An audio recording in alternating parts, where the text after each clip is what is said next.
అందరికీ నమస్కారం అండి. శ్యామల నవరాత్రులలో మొదటి రోజు లఘు శ్యామల.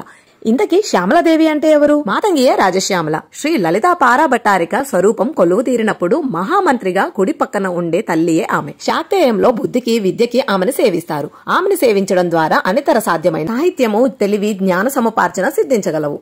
శ్రీ విద్యా సంప్రదాయంలో రాజశ్యామల లలితాంబిక యొక్క మంత్రిని మరియు జ్ఞానశక్తిగా పూజింపబడే దేవత అని మనకు తెలుసు. మరియు ఆమె స్వయంగా విద్యాక్రమ రూపిణి. ఆమె తన స్వంత వివిధ రూపాలు మరియు పరివార దేవతలను కలిగి ఉంది. ఆమె ప్రాథమిక ఉపవిద్య లఘు శ్యామల. లఘు అంటే చిన్నది. ఎలా అయితే త్రిపురాంబికకి బాలత్రిపుర సుందరిగా, అలాగే రాజశ్యామలకి లఘు శ్యామల, వారాహిదేవికి లఘు వారాహిని కూడా చేస్తాం. ఈ శ్యామల ఎందుకు లఘు? ఆమె రూపంలో చిన్నది కాబట్టి ఆమె మంత్రం చిన్నది మరియు ఆమెను ప్రసన్నం చేసుకునే మార్గం సులభం.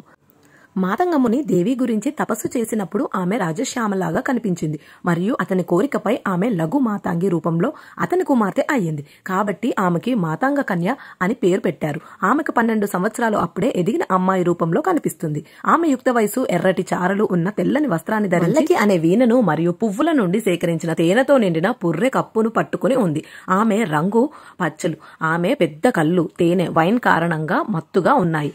ప్రతి ఒక్కరిని ఆమె చిరునవ్వు మంత్రముగ్ధులను చేస్తుంది. ఆమె చిప్పలతో చేసిన చెవిపోగులు, గుంజా గింజలు, ముత్యాలు మరియు బంగారు దండలు ధరించింది.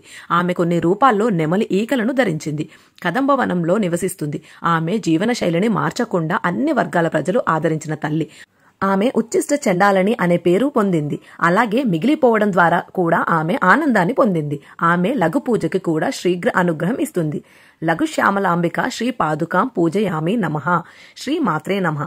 శ్యామలాదేవి నవరాత్రులు ఈ నెల అంటే ఫిబ్రవరి 10న మొదలై 18తో ముగుస్తున్నాయి. శ్యామలాదేవి నవరాత్రులలో 2వ రోజు వాగ్వాదిని శ్యామలాదేవి.